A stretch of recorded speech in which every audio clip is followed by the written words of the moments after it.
Nós tínhamos tempo que estava preparando para a Platina Novo e agora que não está chegando em momento pouco a pouco, que nós está dando de conhecer também ao público que a Platina está na caminho, não está em fabricação atualmente e o color está vira branco com branco.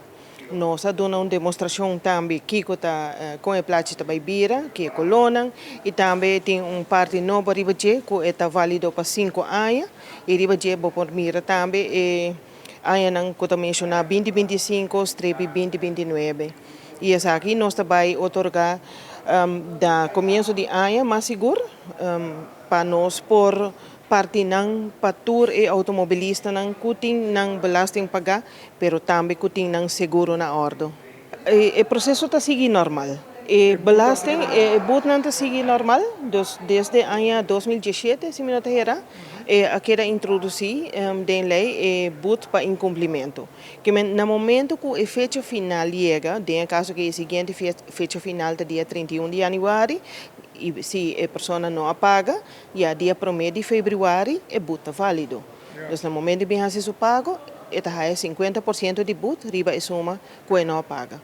Então, isso é algo que pouco a pouco nós contribuintes lo mestre temos sempre na conta que o boot queda vigente e também me se tem na conta que se botar correr riba carretera na público e se polícia hayabo, por hay boot também. Então, isso é algo que sigue normal.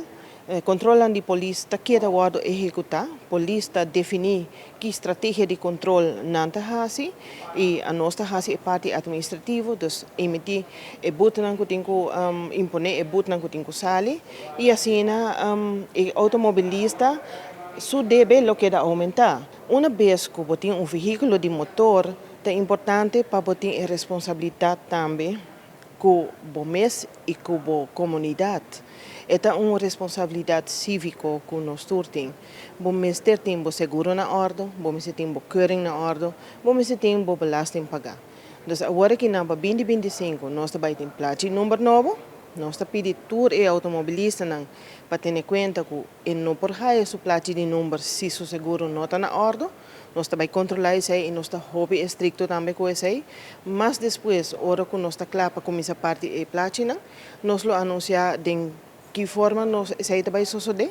Então, com o processo também cana, para agora que é importante para o automobilista não saber, nós também temos placa número, nós e por começar a fazer o pago não dia hora que acaba, nós temos esse man que acaba já tem várias pessoas que começam a fazer um pago, não por paga 50 florins mês para luna, de tal forma que hora 31 de janeiro chega e belasting de por lo menos em primeira metade de ano a pagar.